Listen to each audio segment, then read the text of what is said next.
Welcome to the Loud Whisper Takeover podcast. Today is a special kind of episode. Actually, I'm doing this episode as an actress for character research, but also as a screenwriter because I'm an actress of 35 plus. And to be honest, most of the roles that are out there now are always linked to motherhood or the lack of. And so, in the world of film and TV, there are not that many roles where lead characters, female lead characters, have a narrative that is intricate, that is layered, and that has nothing to do with the fact that they are a mother or not. Actually, there are studies that show that there aren't that many roles, lead roles, for women over 35. Actually, there are less than 10% of lead roles that go to women over 45. Or they are secondary characters. And so I want to just celebrate the amazingness of women's stories. What if we were to make a film about these child-free women? What would their stories be like if we were to tell them in a movie? Would it be a thriller, a sci-fi, a rom-com? When it has absolutely nothing to do with motherhood. So we're going to talk about their ambitions, the ups and downs of life, the challenges, the triumphs, the breakdowns, everything. But just to see if we were to make a movie about this particular woman, what would it look like? So please welcome for the first episode an amazing dancer, choreographer, and dance teacher, Mademoiselle Ginger, born in France, based in London. Hello. Hello. Hello. How are you doing? I'm good. How are you? I'm super well. So I'm so excited to talk to you today. So first of all, before we dive into your life, that could be a thriller, a rom-com, a big drama, a comedy, can you just tell us in a nutshell, what do you do as an artist, as a creative, and who are you as a human being? My name is Mademoiselle Ginger for full stage name. I'm a dance teacher. I'm a performer. I'm a creative person. My favorite color is orange. I'm 37. I do lots of things, but that's like the compact part of it. I'm hosting now as well, which I really enjoy. So yeah, and I love to battle. I'm a strong freestyler. So that's the angles that I come in at. During this episode, we're going to learn more about what you do as an artist and that sort of things. But let's just dive into your life story, okay? Every guest that comes on the podcast, I always ask them to fill in a little questionnaire. And for me, is to just dive deeper into their universe. So I suggest that we first go maybe into a bit more of a personal side of what you've been going through in your life. I know that anxiety has played a role at some point in your life. Could you tell us what this anxiety was and where it led us? And then also you can tell this story as a very sad thing or a comedic thing or whatever you want. Tell us more about anxiety and why that was a turning point in your life. I think it's all the things. It's a comedy, it's a tragedy, it's all the things at the same time. I have lived a really fantastic life. Like, I have nothing to complain about. So, I think I was 29, I had an issue with my ear, which it took a long time for it to be diagnosed. I didn't know what was going on. I was experiencing extreme vertigo and dizziness, which led me to having time off work. It was the first time really in my life that I couldn't dance. So it was extremely frustrating for me because I've danced my whole life. This is what I do. I go out, I teach, I go to parties. It's as much my work as it is who I am. You know what I mean? I'm so intertwined with what I do. So I had an issue with my inner ear. Took a long time for doctors to figure out what's wrong with it. Cut to figuring that out. And then trying to get out of, I guess, the funk and the anxious mentality that came with that, which at the time I didn't know it was anxiety. Like, I didn't understand that. I thought there was an issue with my ear. We figured that out. I'm going to take some medicine and I'll be fine. That's what I thought. So when the dizziness and the vertigo continued, when I felt like I couldn't go to work anymore, even though they were telling me I could go back, when I would be in a room, particularly with young children, and they would be running around me and I would get really hot and bothered and uncomfortable. All things I had never experienced before. I'm a confident woman, dare I say. Crowd control of like kids, so to speak, is like one of my strong suits. So at this point, I was back in my work, cleared from this ear problem, and I was still extremely uncomfortable.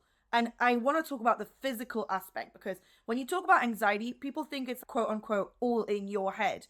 Listen, it really isn't. You're hot, you're bothered, you're uncomfortable. You need to sit down, you need to stand up, you need to fiddle with your hair, you need to take a beat, you need to leave the room, you feel sick, you need the loo, like all of the things. And I just didn't know that this was anxiety. I hadn't experienced it before and I didn't know. So I got really low in my mind. I got very worried. What is my life without dance? Is my life as I know it over? I mean, the drama, Cindy, the drama. But this was real in my head. It was, I remember sitting, because I had bought my first home, my flat that I live in now, shortly before this happened.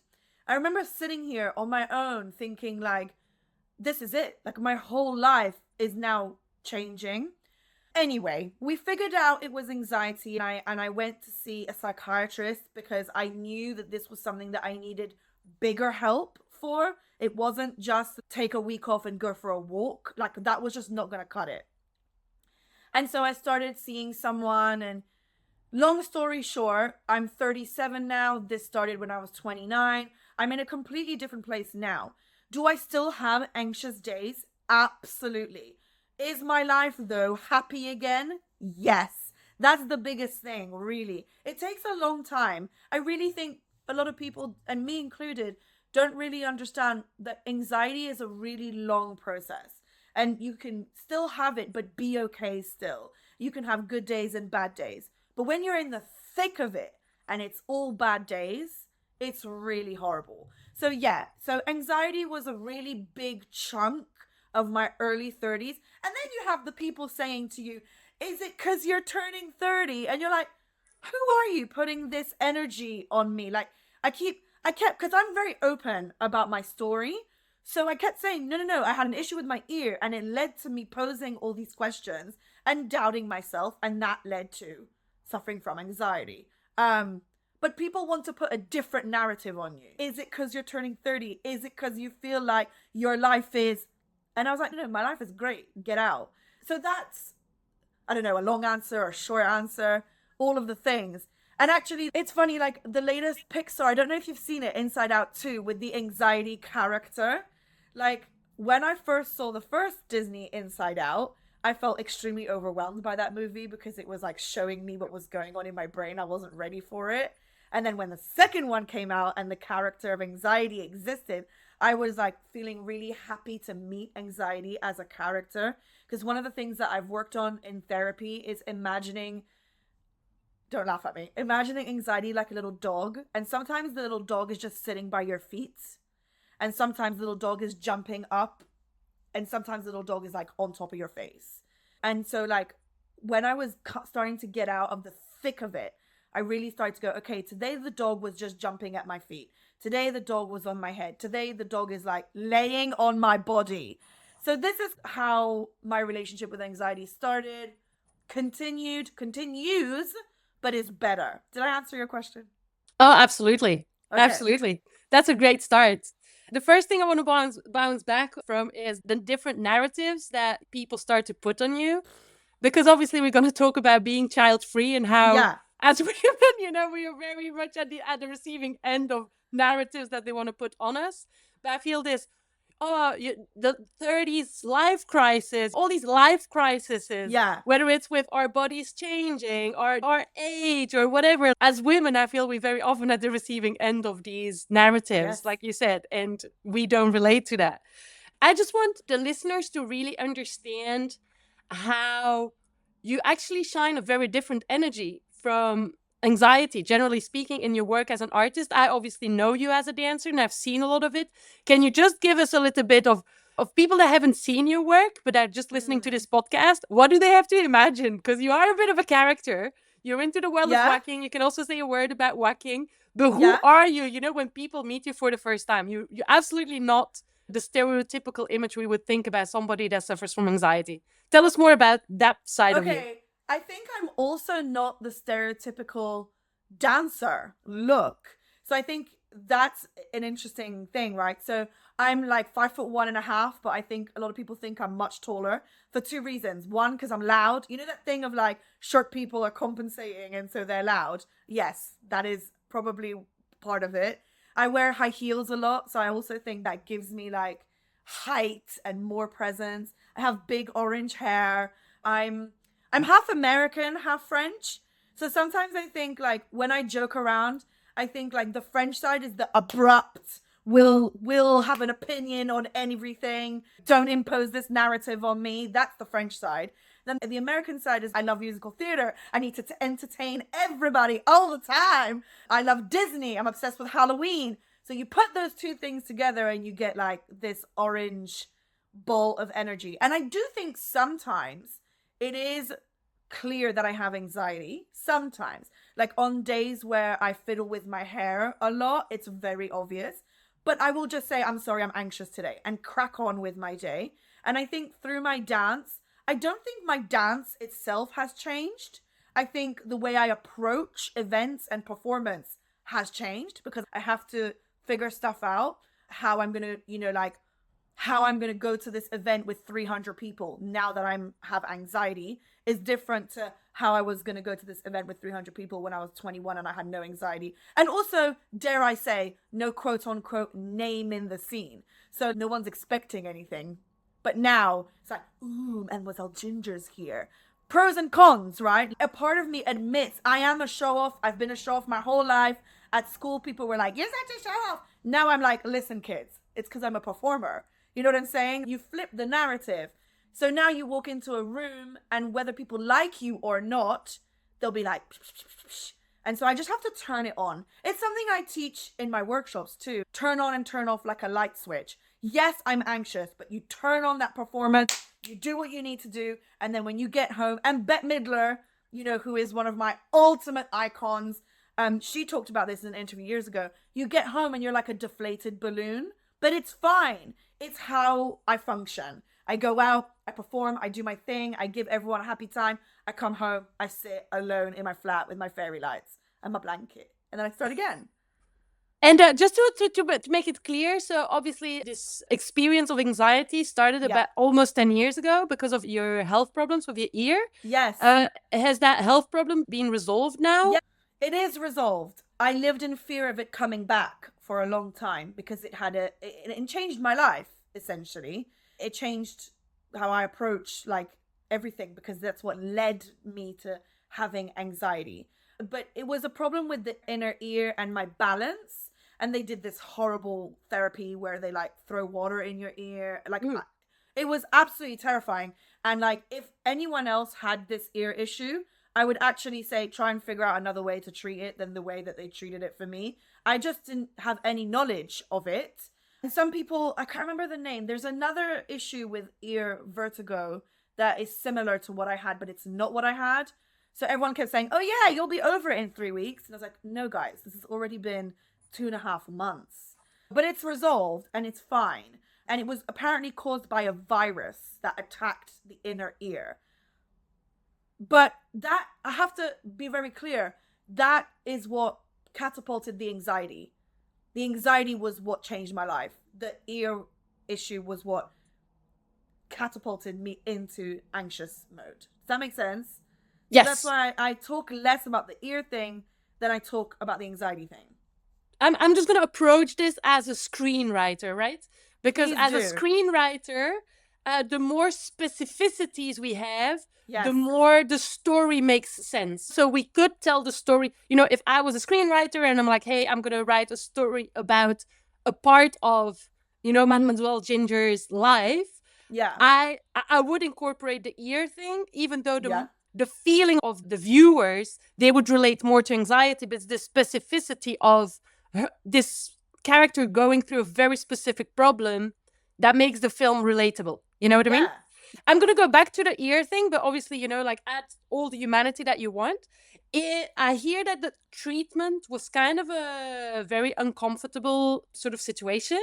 Yeah. If you were to And you can really describe the Doctor as the most horrendous Disney character or Voldemort or whatever you want. Yeah. If we had to write a script around the treatment you received, and like you said, it might not have been the right choices of the doctors, or there were more gentle ways to do it, would it be a thriller? Would it be a horror movie? Maybe it could have gone wrong.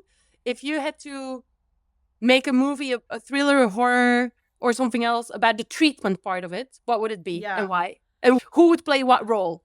This is a very interesting question. I'm so into this, but it's hard to answer. Like, I think it was a horror going to 6 or 7 different appointments to figure out what was wrong with me. Like, I even went to do the thing where they check if you've got brain cancer. So, and then you sit in Pizza Express and you wait for the evil doctor to tell you, no, you're fine. What a day that was. And what's comedic, this is a true story, is I was sitting in Pizza Express waiting for these results, telling my parents how I wanted my funeral to go. I was like, so if I die, I want you to play Proud Mary from Tina Turner, the live version. And we were just eating our pizza. So it's hard for me to answer your question because I think if I were to make this a animated type movie, the evil villain would be the virus in my ear, right? That's the evil person attacking the inside, trying to bring Mademoiselle Ginger down. And then I think the series of doctors that I saw would be like, some of them might be like the evil ear virus's sidekicks.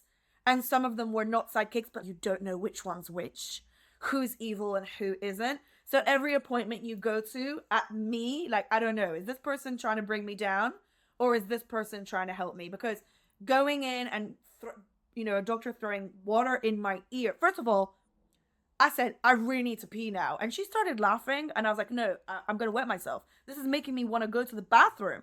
And she was like, no one's ever said that before. I'm like, no one's had the guts to tell you because you need to let me go pee because this is not going to be cute. So every appointment was like this new thing.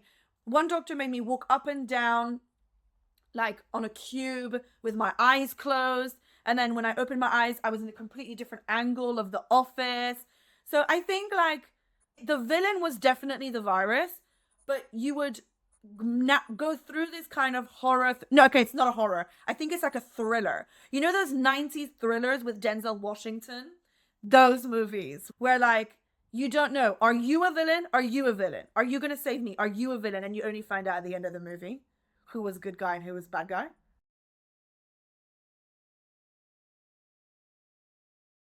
You know about what you said to the doctors and stuff? I think it's like flipping hilarious.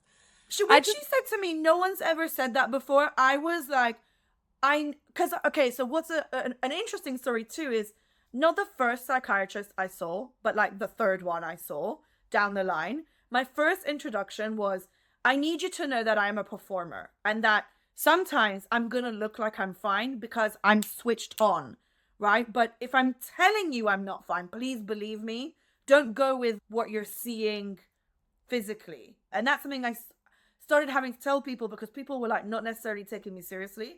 Like this woman who I said, I need the bathroom. Can I just go and come back and answer your questions? There was a lot of that, where they're making you walk up and down a corridor with your eyes closed. And you're like, and I would say things like, I feel like I'm in the Titanic, like white walls, like, where am I going? Can you explain what you're doing? I need to understand. Just do this. And you're just like, why? Can you explain it to me? And that's why to this day, if you ask me, what was the issue called with your ear? I actually can't remember because I feel like there was no like real explanation. It was just like a series of tests, which makes it a thriller because you don't know what's going on, right? And you're just sitting on the edge of your seat. And like when I watch a thriller, I mute it because the music just makes it worse. I feel like this was the opposite. Like I needed way more information to make me feel secure in what I was going through, but there was no information. So what kind of music would, you doing all those tests, what would be like the background music in that movie? Just strings. Okay. Listen, I don't score movies. Please don't come for me. But like a lot of strings, a lot of like bad violin playing where you go like slightly off. That's what it felt like to me. I would love to go back to this moment of comedy, which is you sitting in Pizza Express talking to your parents about Yeah. death. I just want to share something as well personally, because I recently, last year, I lost my mum. She was very ill, and she chose for euthanasia, which is legal in Belgium since 2002. Going through that experience of accompanying my mum, choosing for her date an hour of our last goodbyes, I cannot put the words sad on it, because there was a power to it, a spiritual power, an energetic power. But if people only knew, on top of all the obviously very, intense conversations we had, because obviously we knew when we were going to say our goodbyes, there was also a tremendous amount of humor. Like the amount of times we had conversations about, the fact that she was going to die. And, for example, she said, oh, she will look after me for certain things. And I'm like, no, mom, you do not. You go and find me the angel that is the most expert in that field, because I know that your advice will not be the good one. There was a huge amount of humor and just fun. Like, I don't want to say fun, but there was comedy, that helped us also go through it. Going back to this moment of you taking those tests about, hey, do I have maybe brain cancer? Maybe I am dying. Maybe I'm not staying for long. Tell me more about what was said in that Pizza Express with your parents. Did they take it seriously? Were you both being sarcastic? Were the both of you making a movie out of it? Were they breaking down and you were laughing? What really happened in that moment? I mean, first of all, thank you for sharing your experience, and I'm sorry to hear that your mother has passed, but I'm interested in this conversation too, and I'm so glad that you can share what you just shared. Look, I think the reality is that I didn't think I was dying, but a part of me was like, I could go back in that office in 25 minutes and they could tell me I have a brain. Like, it was real. It wasn't like a fake experience. And both my parents came with me to Pizza Express. My dad took a day off work because he was still working at the time, and the three of us went to Pizza Express. And I think in that moment, I tell you what it is. I'm not very good at ignoring an issue. Like, even a small thing, like, I'm not very good if you have a disagreement. I'm not very good at just sweeping it under the rug.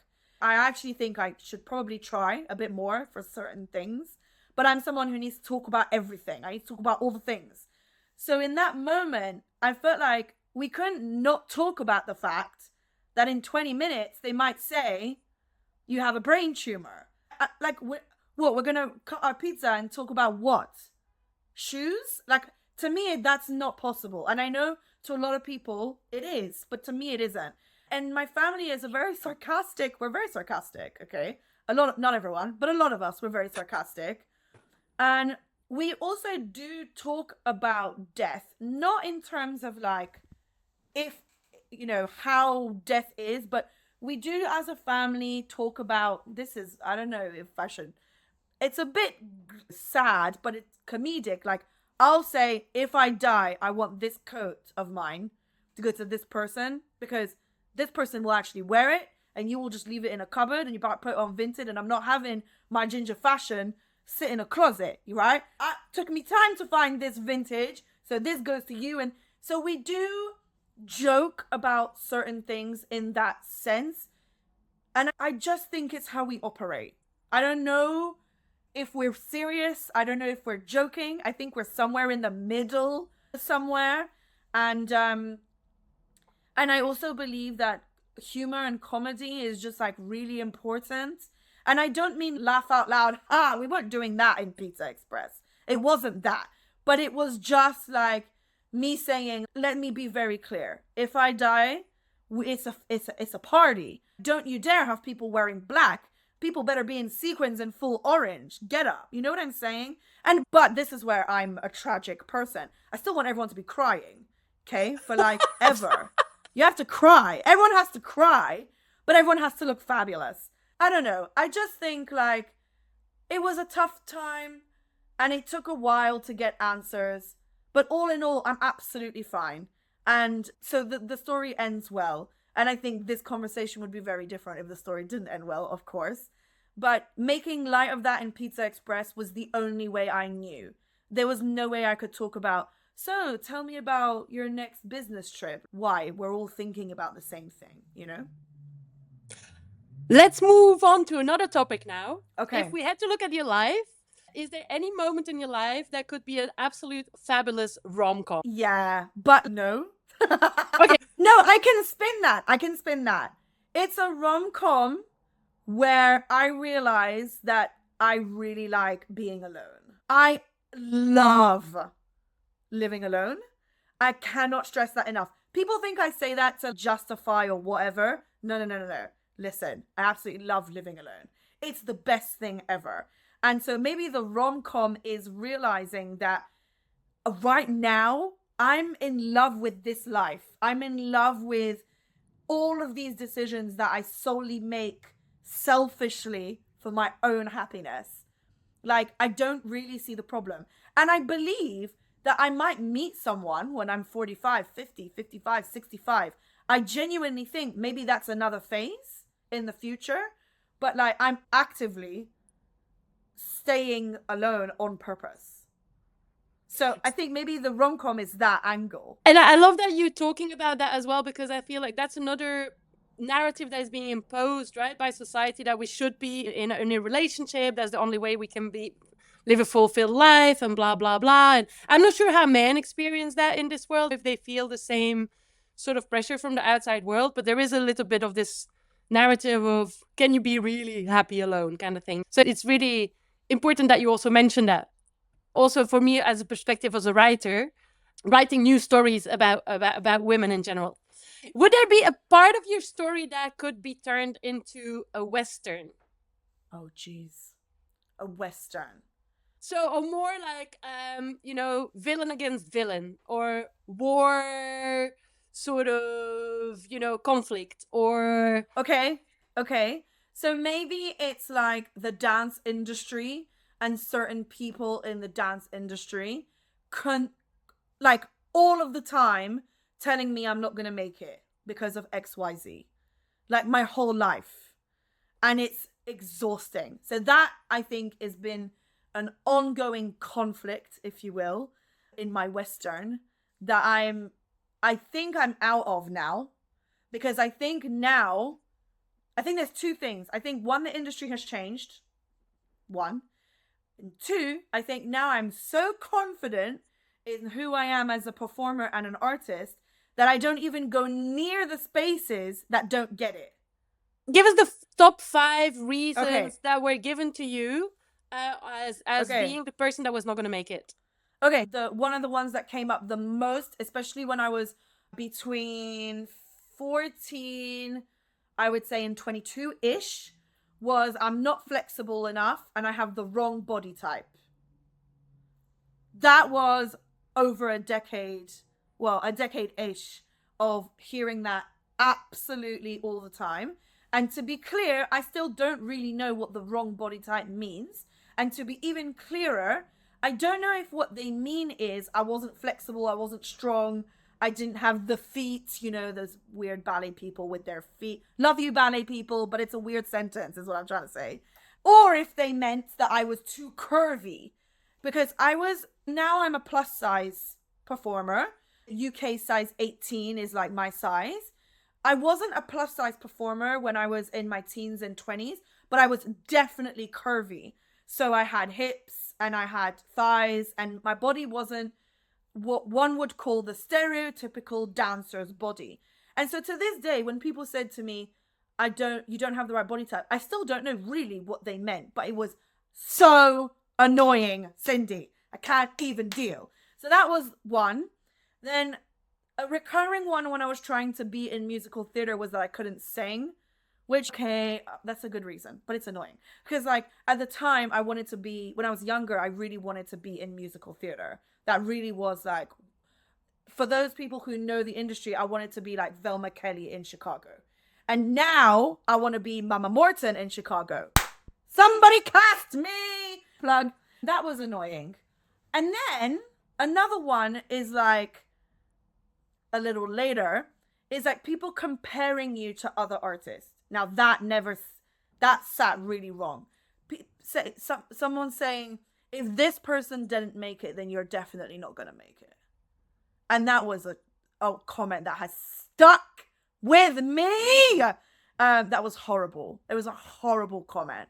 And I won't give names and I won't give context, but please don't do that. People listening, please don't say if this person doesn't make it, then you're not. Like, we're all different. We all want different things.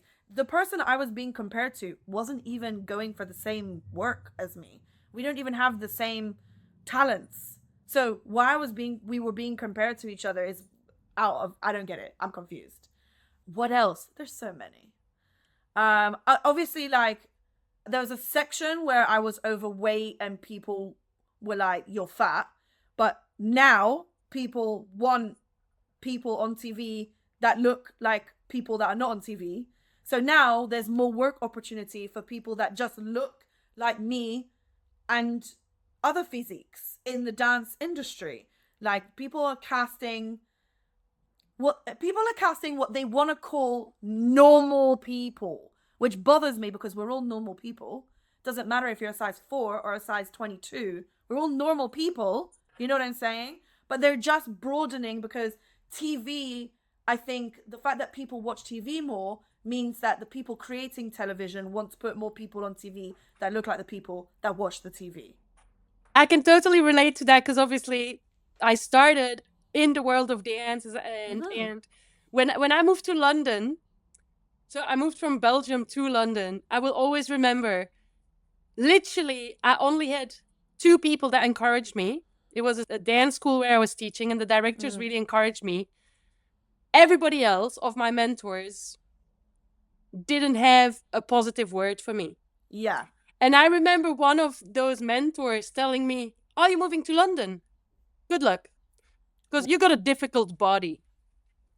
And that was because I was considered too curvy. You know, when I look at pictures now, I'm like, what the madness was that? But anyway. Yeah. But just the fact that he was saying that as a mentor, I find it very inappropriate. Now I can look back at it and see, well, that mentor or all these mentors, most of them never had the courage, the guts to actually move country and find more for their soul or their creative expression. Yeah, so obviously these kind of remarks came my way many times as a dancer as well. So if you were to make, let's say that we're writing a movie about this girl that has like big dreams in the world of dance, and she has all these characters that are trying to stop her.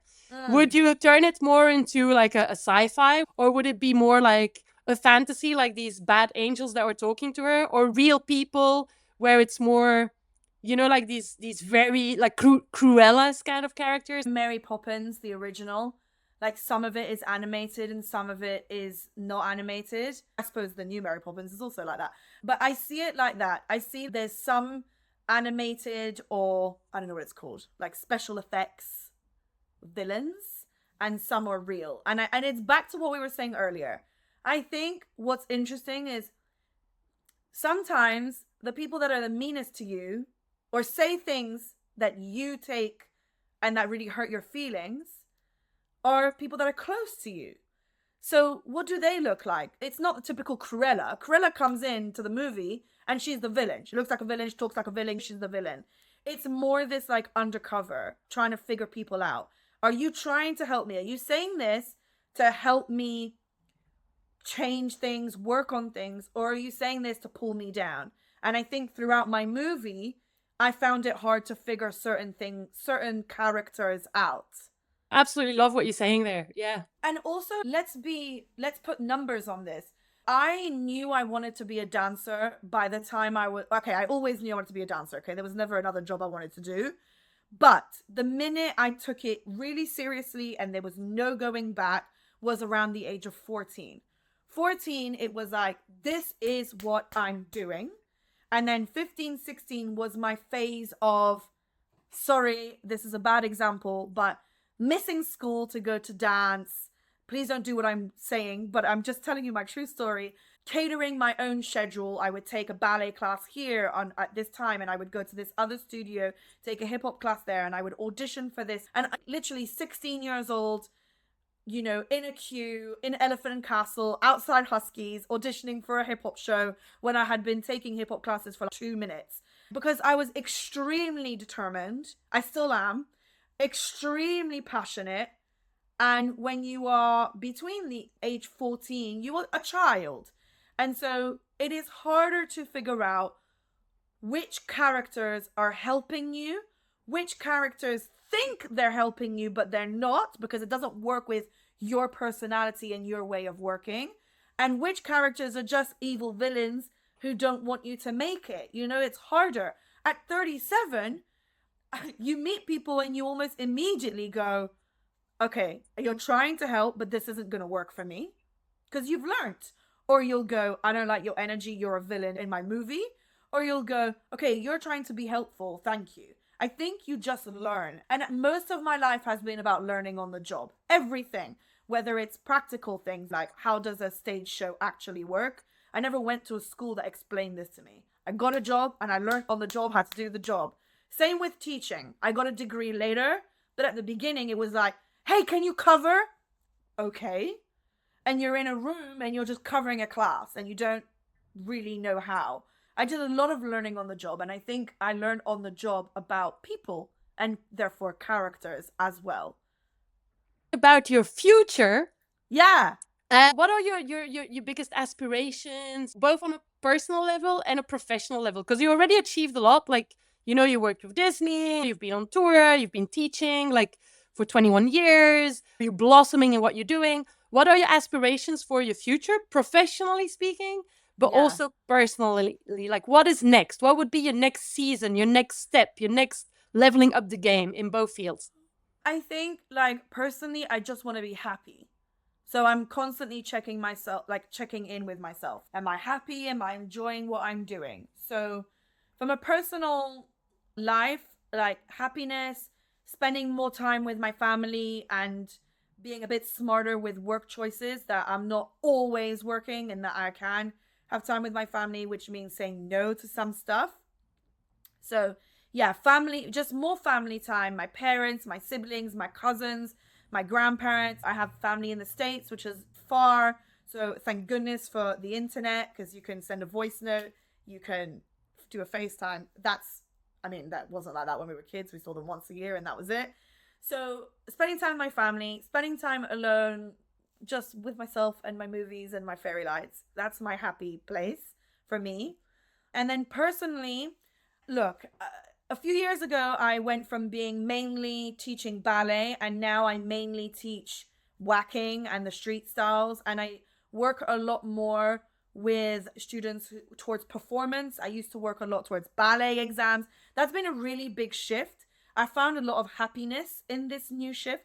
So I want to continue that, continue the teaching, continue the giving opportunity for performance to young people, but also people older than me, like whoever wants the opportunity. So that, but also I want to battle again. Look, I just shouldn't say again. I never really stopped, but I don't do it as much. I want to continue battling. I don't think I'm too old. I don't think my time is over. I'm absolutely not retired. So just give me a minute and I'll be back. I want to battle. I would love to do, okay, I'm going to say it on here because I want it to happen. I really want to do some voiceover work. I did a little bit of voiceover work for the Jean-Paul Gaultier Fashion Freak Show, where I got to be like the grandmother of Jean-Paul Gaultier as the voiceover with my French accent. And I really enjoyed it, okay? So I would really love, and that wasn't planned, I just did it. I would love to get into that. I would love to host more events. I've been doing that a little bit and I really enjoy that.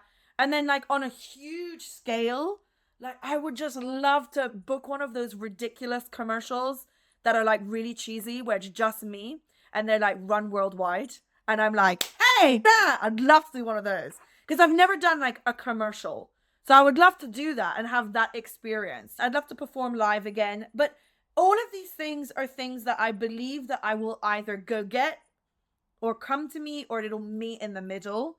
That's just where I am. Happiness, seeing what comes in the inbox, going to get things that don't come in the inbox, checking in to see if I enjoy something. Sometimes you book a job that you really wanted and then you're like, oh my God, why am I not enjoying this? And you're like pulling your hair out. And sometimes it's as simple as I'm not enjoying it because the lunch break is at 4 and I'm starving. Sometimes it's like simple. And sometimes it's I'm not enjoying it because my body's not comfortable in this movement, whatever it is. So I'm really good at asking myself the right questions. Like a casting will come in and I'll read the specs and my brain will go, yeah, I want to do this. And then I'll literally pause for 5 minutes and go, wait, there's a 24-hour flight. I really don't want to do this because my anxiety will be like, yeah.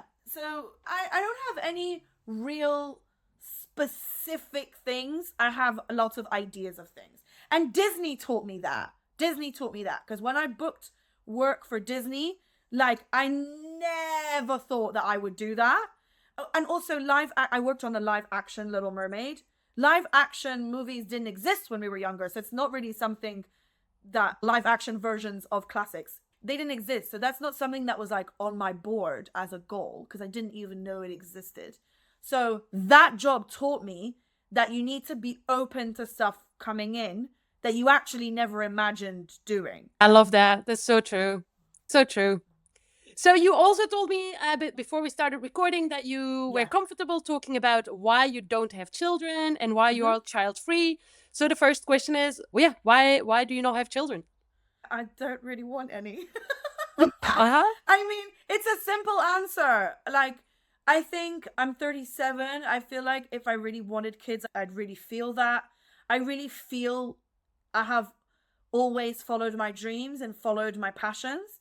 So I feel like if I really wanted kids, I would feel that in me and be like actively on a mission to make that happen. Like I was on a mission to buy this flat. I was like, I want to buy a flat. I was on a mission. I want to be in Jean Paul Gaultier Fashion Freak Show. I'm on a mission. I want to have a strong position in a school or a studio, which I have now. I was on a mission. So I feel like if I really wanted kids, I would be on a mission to have them. And so therefore, the fact that I don't have children is a thought through thing for me. I just don't really want them. Now, I know what you're going to say. Might you change your mind? Sure, maybe. But like, I really want the respect to be there of like, right now, in this time, it's absolutely not on my cork board to have kids. So please just allow that to be a basic answer. You know what I mean? The comment I don't like is when people say to me, she can do it, she doesn't have a family. I have a family. I have a mum, I have a dad, I have a sister, I have a brother, I have a grandma, I have another grandma, I have a grandpa, I've got an uncle, I've got 2 aunts, I've got other uncles, I've got cousins, I've got second cousins, I've got friends that I consider family. How dare you say I don't have a family? That comment I do not like. Now, they mean, yes, I know what they mean. I live in the same world. I know what they mean. They mean I don't have a partner and I don't have a child. That's what they mean. But because I don't have a partner and I don't have a child, doesn't mean that on Monday or Sunday or Tuesday, I don't want the day off to spend with my family, even though my family is not a partner and a child. That comment has always really gotten under my skin. She can do it. She doesn't have a family. You can do that. You don't have a family. Can you do that because you don't have a family? You're available. You don't have a family. That really, you can probably tell because I'm getting all wound up. That comment, I really don't like it. And now finally, I'm at a place where when people say that, I say, no, but I have a family. Please, I do. I really do have a family. So I really don't like that comment. I really don't like it. It really bothers me. Is there one more comment that you've been told as a child-free woman that gets under your skin or that you were surprised by or that makes you just laugh out loud? There's been a few, but I'll be honest, I don't want to give power to them in this moment. I think also there's a lot of people who have actually been really kind and really nice about the fact that I don't have kids. There's a lot of people who like I'll give you a good comment that I really enjoyed. Like, I teach children every day, okay? And I have done so for 21 years of my life. I teach children. It's a weekly gig of mine. And so sometimes I joke and I say, I'll look after 16 kids for an hour and then another 16 kids, and then I'll give them back to you and I'll go home. That's my forte. I said much earlier on the podcast, quote unquote, that crowd control, kid, jester, entertainer, teacher. That is what I do. And then I go home on my own. And people just are very kind and say things like, you're so good with them. You're an amazing teacher. You're a great role model to them. Those comments are beautiful comments that really are important to me. I really value when one of my students writes, like I have a note on my fridge. It's a heart-shaped post-it written by a small child, and it says, Ginger, you are the best teacher in the world. And over the 21 years of my career, I cannot tell you how many drawings, orange stick men with an orange hair thing on top, drawings, bracelets kids have made for me. And that is my relationship to children that I find very fulfilling. And there are a lot of people who really praise me for that relationship, who tell me that I do a really good job. And those comments are extremely important to me, and I value those. And so I want to give an ending note on those comments. I remember when I was much, much younger and I was an assistant, I wasn't a teacher yet. There was a little girl who would cry a lot. She was 3. She was really tiny. She would cry a lot. And on the day of the show, her mum dropped her off and somebody said, I think she needs her teacher. And she went, no, she needs the assistant. My name wasn't Ginger at the time, but she needs Ginger. And me as I think I must have been 17. I was really young. This 3-year-old wanted me. She wanted to be comforted by me before going on stage. Happens all the time in my 21-year career. I have a good relationship with children and the youth in general, and I do my best as a teacher to remain their teacher and not their friend. And I don't know, I try really hard, and there's a lot of kids, a lot of parents, a lot of uncles, grandparents sometimes, who come to the show and be like, you're Ginger! I've heard about you so many times on the phone! And that is just lovely, and I just really value that. So thank you so much for our chat today, Ginger. I had a lot of visuals as a writer. yeah. So thank you for sharing your story. If people want to know more about you and your artistic path and your classes and stuff, where can they find out more? Instagram, Mademoiselle_Ginger. Website, mademoiselleginger.com. Basically, just type in Mademoiselle Ginger. Mademoiselle, M-A-D-E, because everyone types in Mademoiselle, but it's Mademoiselle. I'm being dramatic over here. So yeah, you just type my name in and you can find me. I'm the orange one. If there's any confusion, that's the one you want to hit.